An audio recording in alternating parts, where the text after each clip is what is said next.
નમો નમઃ. કેમ છો બધા? મજામાં છો?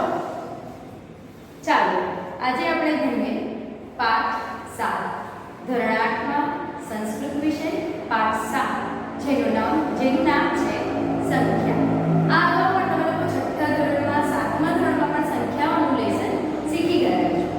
તમને ઘણી સંખ્યાઓ આવડતી પણ હશે. તો થોડું ઘણું યાદ છે કે નહીં? તો પુનરાવર્તન કરીએ. સૌપ્રથમ આપણને 1 થી 10 ગુજરાતીમાં, ઇંગ્લિશમાં સરસ રીતે બોલતા આવડે છે. શું આપણે સંસ્કૃતમાં બોલી શકીએ છીએ? ચાલો એક વખત જોઈ લઈએ. એક, દ્વે, યાદ રાખજો ફરીથી. એક, દ્વે,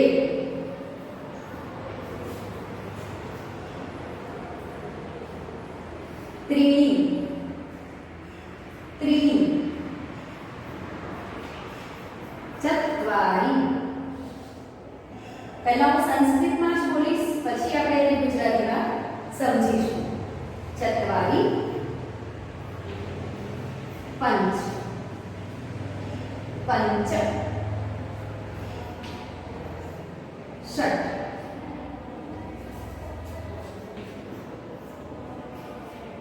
સપ્ત અથવા સપ્તમ, અષ્ટ,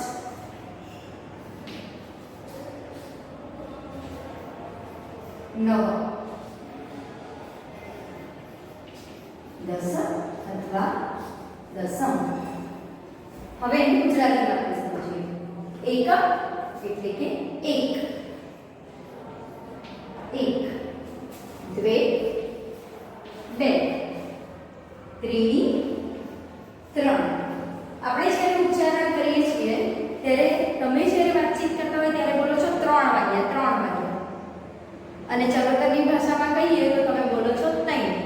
પણ ખરેખર સાચું ઉચ્ચારણ શીખવું હોય તો આજથી તમે નક્કી કરો કે તમે બોલશો 3 જેવું લખાય છે એવું. 3 નથી, 3 નથી, એ શું છે? 3. ચત્વારી એટલે કે 4. પંચ, 5. જ્યારે આપણે ગુજરાતીમાં બોલીએ ત્યારે એના માથા પર અનુસ્વાર છે તે બોલીએ છીએ 5. ષટ, અહીંયા પણ આપણે થોડી ઘણી ભૂલો થાય છે બોલવામાં. આપણે ગુજરાતીમાં બોલીએ છીએ 6. એ 6 નથી, એ 6 છે. 6. આજે તમારે યાદ રાખવાનું છે કે 3 અને 6 આનું ઉચ્ચારણ આજથી તમે શુદ્ધ રીતે કરશો. સપ્ત એટલે કે 7. અષ્ટ, 8. નવ, નવને આપણે ગુજરાતીમાં પણ 9 જ કહીએ છીએ. અને દસમ અથવા 10 એટલે 10. આમ પણ લખાય છે ગુજરાતીમાં અને 10 આમ પણ લખાય છે. તમે ઘણા પુસ્તકો જોશો તેમાં 10 આવી રીતે લખેલું છે અને ઘણા પુસ્તકોની અંદર આવી રીતે પણ લખેલું છે અને બંને 10 ને માન્યતા મળેલી છે. આ થઈ 1 થી 10 નંબરની વાત. તો સંસ્કૃતમાં હજી આપણે 1 થી 100 નંબર જોવાના છીએ. તો ચાલો હું તમને સંસ્કૃતમાં કેવી રીતે લખાય, એનું ઉચ્ચારણ કેવી રીતે થાય તે શીખવાડું અને એને ગુજરાતીમાં શીખવાય. ચાલો મોડ્યુલ દ્વારા આપણે થોડું સમજ મેળવીએ.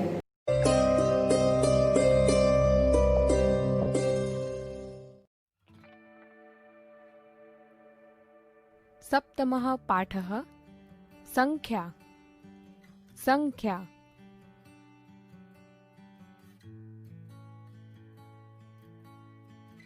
વિદ્યાર્થી મિત્રો, આજે આપણે પાઠ્યપુસ્તકના સપ્તમઃ પાઠઃ સંખ્યામાં 1 થી 100 સુધીની સંખ્યાઓને સંસ્કૃત ભાષામાં બોલતા શીખીશું.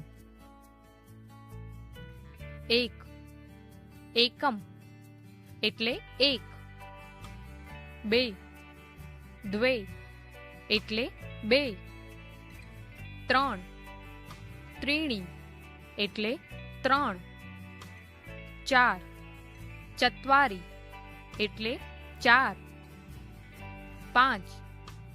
પંચ એટલે 5. 6. ષટ એટલે 6. 7. સપ્ત એટલે 7. 8. અષ્ટ એટલે 8 9 9 એટલે 9 10 10 એટલે 10 11 એકાદશ એટલે 11 12 દ્વાદશ એટલે 12 13 ત્રયોદશ એટલે 13 14 ચતુર્દશ એટલે 14 15 પંચદશ એટલે 15 16 ષોડશ એટલે 16 17 સપ્તદશ એટલે 17 18 અષ્ટાદશ એટલે 18 19 નવદશ એટલે 19 20 વિંશતિઃ એટલે 20 21 એકવિંશતિઃ એટલે 21 22 દ્વાવિંશતિઃ એટલે 22 23 ત્રયોવિંશતિઃ એટલે 23 24 ચતુર્વિંશતિઃ એટલે 24 25 પંચવિંશતિઃ એટલે 25 26 ષડવિંશતિઃ એટલે 26 27 સપ્તવિંશતિઃ એટલે 27 28 અષ્ટાવિંશતિઃ એટલે 28 29 નવવિંશતિઃ એટલે 29 30 ત્રિંશત એટલે 30 31 એકત્રિંશત એટલે 31 32 દ્વાત્રિંશત એટલે 32 33 ત્રયસ્ત્રિંશત એટલે 33 34 ચતુસ્ત્રિંશત એટલે 34 35 સાડત્રીસ સપ્તત્રિંશત એટલે 37 38 અષ્ટાત્રિંશત એટલે 38 39 નવત્રિંશત એટલે 39 40 ચત્વારિંશત એટલે 40 41 એકચત્વારિંશત એટલે 41 42 દ્વાચત્વારિંશત એટલે 42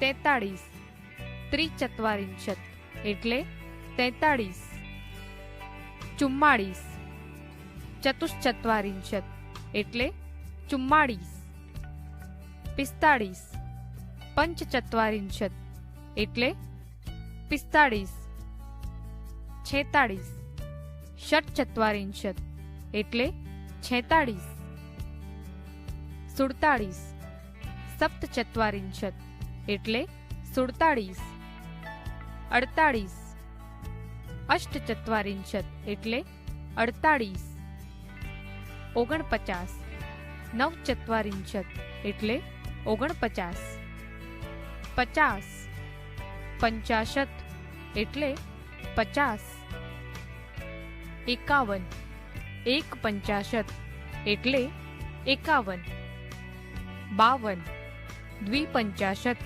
એટલે 52 53 ત્રિપંચાશત એટલે 53 54 ચતુષ્પંચાશત એટલે 54 55 પંચપંચાશત એટલે 55 56 ષટ્પંચાશત એટલે 56 57 સપ્તપંચાશત એટલે 57 58 અષ્ટપંચાશત એટલે 58 59 નવપંચાશત એટલે 59 60 ષષ્ટિઃ એટલે 60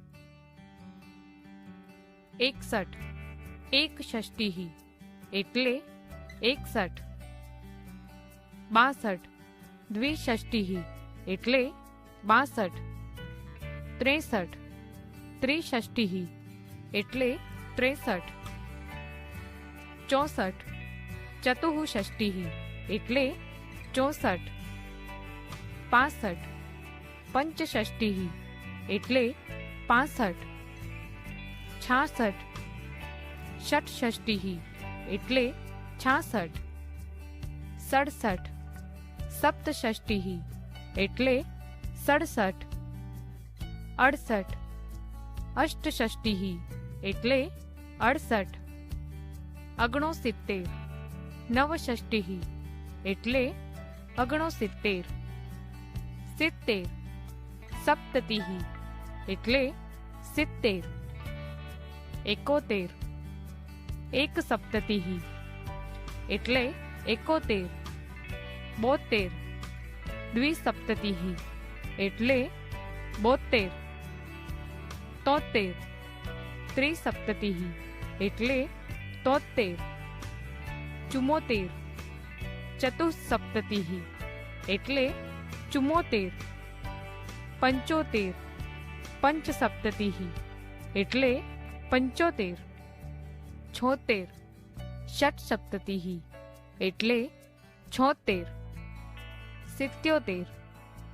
સપ્તસપ્તતિः એટલે 77. 78. અષ્ટસપ્તતિः એટલે 78. 79. નવસપ્તતિः એટલે 79. 80. અશીતિः એટલે 80. 81. એકાશીતિः એટલે 81.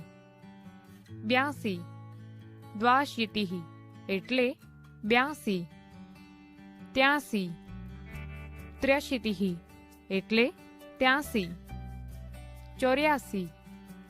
ચતુરશીતિः એટલે 84. 85. પંચાશીતિः એટલે 85. 86. ષડશીતિः એટલે 86. 87. સપ્તાશીતિः એટલે 87. 88. અષ્ટાશીતિः એટલે 88. 89. નવાશીતિः એટલે 89. 90. નવતિः એટલે 90. 91. એકનવતિः એટલે 91. 92. દ્વિનવતિः એટલે 92. 93. ત્રિનવતિः એટલે 93. 94.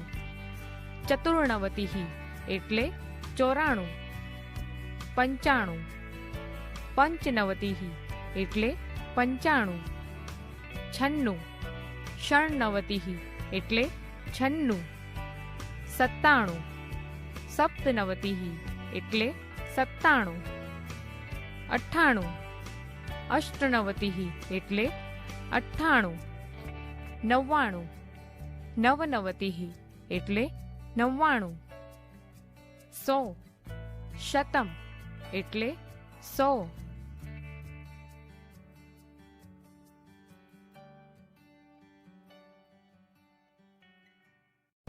આપણે 100 સુધીની સંખ્યાઓને શા માટે સમજ્યા? કારણ કે આપણા પાઠનું નામ છે સંખ્યા, અને આ પાઠમાં અમુક જગ્યાએ અમુક સેન્ટેન્સીસ એટલે કે વાક્યોની અંદર જે આપણા પાત્રો છે તે સંખ્યાના સંસ્કૃત ઉચ્ચાર કરે છે. તેથી તમારે સંસ્કૃતમાં એ સંખ્યાઓ સમજવી જરૂરી હતી. ચાલો સૌપ્રથમ આપણે પાઠનું આદર્શ વાંચન કરીએ. સુરેશઃ ઉવાચ. તમે ઇંગ્લિશમાં બોલો છો સુરેશ સેઝ, અહીં સંસ્કૃતમાં બોલાય ઉવાચ.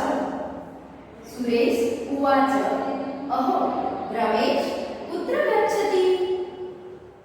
રમેશઃ ઉવાચ आपणं गच्छामि.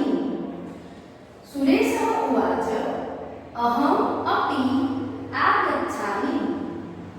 रमेशः उवाच भवान् किं क्रेतुम् इच्छति?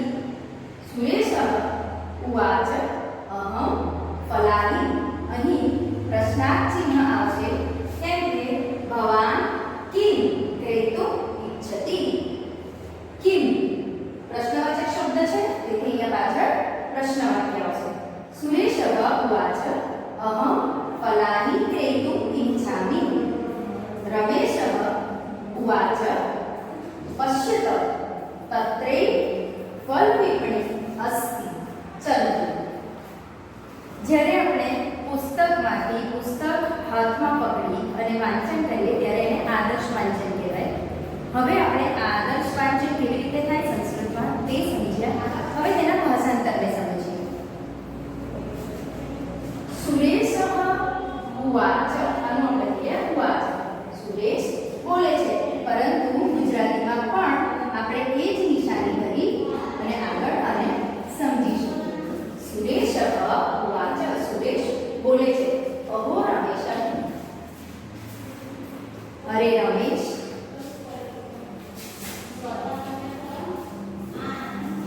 कुत्र गच्छति, कुत्र गच्छति,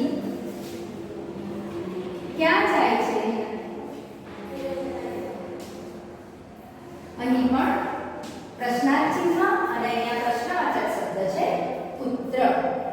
રમેશ આ એક્સક્લેમેશન માર્ક છે એટલે કે ઉદ્ગાર ચિહ્ન.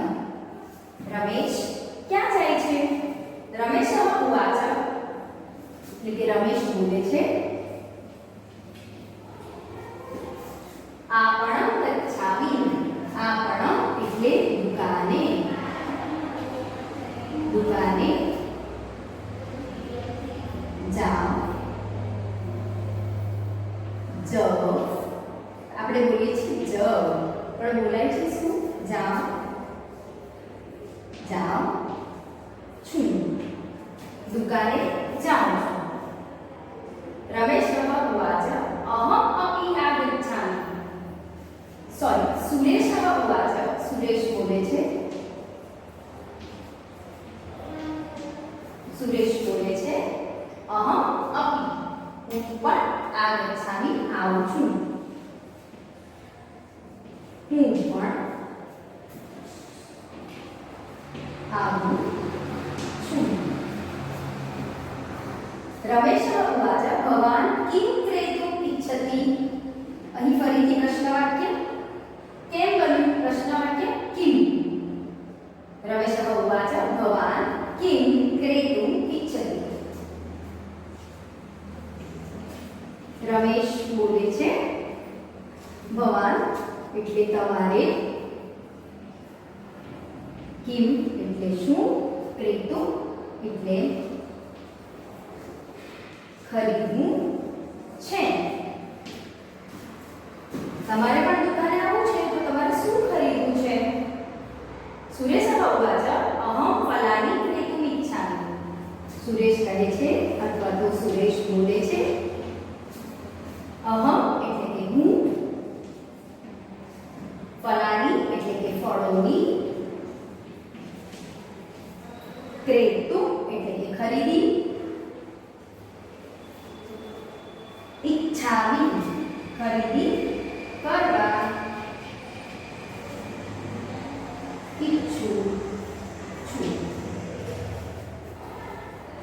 રમેશ ઉવાચ પશ્ય તત્રેવ ફલવિપણી અસ્તિ ચલતુ. રમેશ બોલે છે પશ્ય એટલે જુઓ. આપણે જ્યારે કહીએ કોઈ વસ્તુ લેવી છે અને તે સામે છે તો કહીએ છીએ કે જુઓ પેલું. પશ્યત તત્રે ફલ વિપણી અસ્તિ, ફળોની ત્યાં જુઓ, ત્યાં ફળોની દુકાન, વિપણી અસ્તિ દુકાન છે. ચલતુ એટલે કે ચાલો.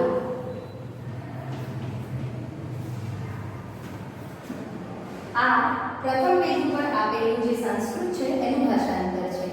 ફરીથી એક વખત ફક્ત ગુજરાતીમાં સમજી લઈએ. સુરેશ કહે છે અરે રમેશ ક્યાં જાય છે. રમેશ કહે છે દુકાને જાઉં છું. સુરેશ કહે છે હું પણ આવું છું. રમેશ કહે છે તમારે શું ખરીદવાનું છે. સુરેશ કહે છે હું ફળોની ખરીદી કરવા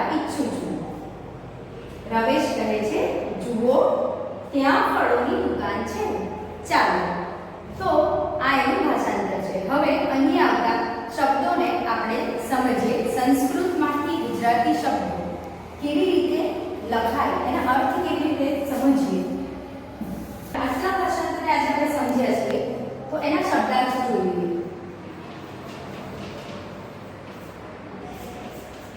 આ શબ્દાર્થ છે જે આટલા પેરેગ્રાફમાં આવે છે, જે તમારે તમારી નોટબુકમાં લખવાના છે. સંસ્કૃતનું ભાષાંતર અને શબ્દાર્થ બંને તમારે લખવાના છે. અને જ્યારે આ વિડીયો પતે ત્યાર પછી તમને જે વર્કશીટ મોકલવામાં આવશે એમાં પણ આમાંથી ઘણા પ્રશ્નો તમને પૂછેલા હશે. તો બોર્ડ વર્ક જે થાય અહીંયા વિડીયોમાં એ તમારે તમારી નોટબુકમાં લખવાનું છે. ચાલો સૌપ્રથમ સૌથી પહેલા આપણે એની શરૂઆત સંખ્યાથી જ કરીએ. એને ગુજરાતીમાં આપણે લખીએ છીએ સંખ્યા. આ પણ શબ્દાર્થમાં પૂછી શકાય પરીક્ષામાં પણ. અહો અહો એટલે અરે. પુત્ર પુત્ર એટલે ક્યાં. ગચ્છતિ. જો ગચ્છતિના ઘણા બધા ઉપયોગ આ પાઠમાં થયા છે. અહીં ગચ્છ શબ્દ છે એ ગમ ધાતુ પરથી બનેલો છે. એનો મૂળ ધાતુ છે ગમ અને ગમના પછીથી જે રૂપો બને તો પહેલા ગચ્છ અને પછી એના રૂપો બને છે. અસ્મદના રૂપો બને, સ્મદના બને, એની અંદર આજ્ઞાના બને, વર્તમાન કાળના બને, વર્તમાન કાળ પરસ્મૈપદીના બને. તો એના ઘણા રૂપો અહીં ઉપયોગમાં લેવામાં આવે છે. તો સમજીએ સૌપ્રથમ ગચ્છતિ જાય છે. ગચ્છ કોમન રહે છે અને પાછળ શું સુધારા થાય છે આપણે જોઈએ. આપણ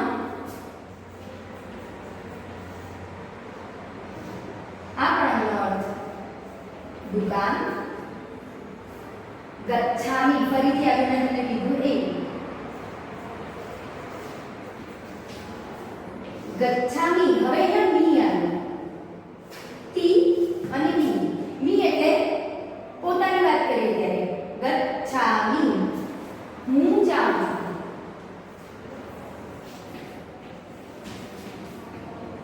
હું જાઉં છું અથવા જાઉં છું. અપી અપી. ઘણા બધા પાઠ અત્યાર સુધી આપણે જે જોયા 1 થી 6 પાઠ એમાં અપી શબ્દ વારંવાર આવે છે. અપીનો અર્થ થાય છે પણ, એટલે કે હું પણ આવું છું. આ ગચ્છામિ મેં તમને હમણાં વાત કરીએ આ ગચ્છામિ છે. આ ગચ્છામિ હું પણ. હવે આ ગચ્છામિ એટલે આવું છું. અહીં શું કહેતા હતા? ગચ્છામિ હું જાઉં છું. અને હવે છે આ ગચ્છામિ.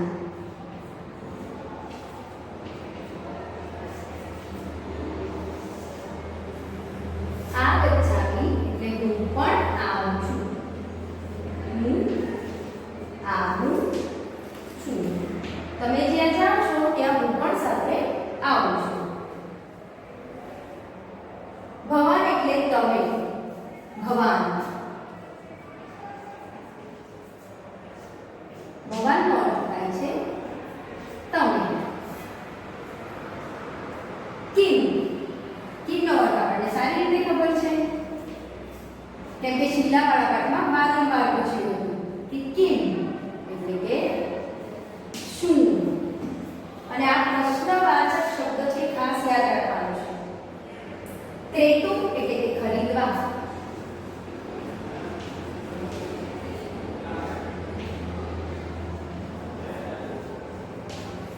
ક્રેતુ એટલે ખરીદવા. અહમ એટલે હું, એ પણ તમને ખબર છે. ફલાની એટલે કે ફળો. ક્રેતુ ખરીદવા. ઈચ્છામિ એટલે કે ઈચ્છું છું. અહમનું આપણે ફરીથી એક વખત યાદ કરી લઈએ. અહમ. અહમ એટલે હું. ક્રેતુ એટલે ખરીદવા. ઈચ્છામિ. ઈચ્છામિનો અર્થ સમજી લઈએ.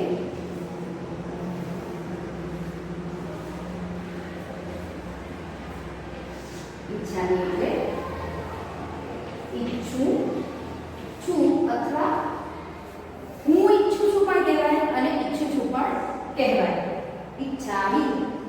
રમેશः ઉવાચ પશ્ય પશ્ય એટલે જો પશ્ય અહીં કયા અર્થમાં લેવાનું છે જુઓ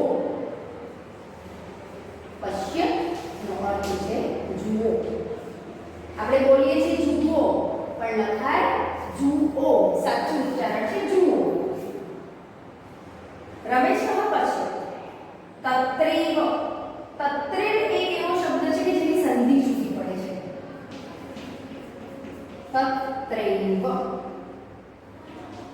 તત્ર પ્લસ એવ સંધિ પણ પૂછાય છે તો આપણે યાદ તો રાખવી જ પડશે તત્રેવ તત્ર એવ એ ત્યાં છે જુઓ ત્યાં છે ફરીથી શબ્દ આવે છે ફળ જેનો આપણને અર્થ ખબર છે ફળ વિપણી અહીં આપણ એટલે પણ દુકાન અને વિપણી એટલે પણ દુકાન અહીં લખું છું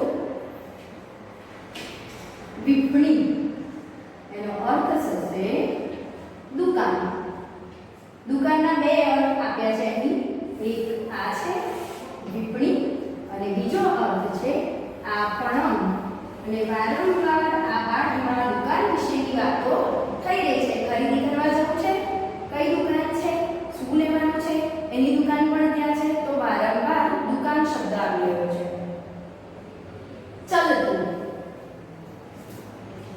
ચાલતું એટલે ચાલો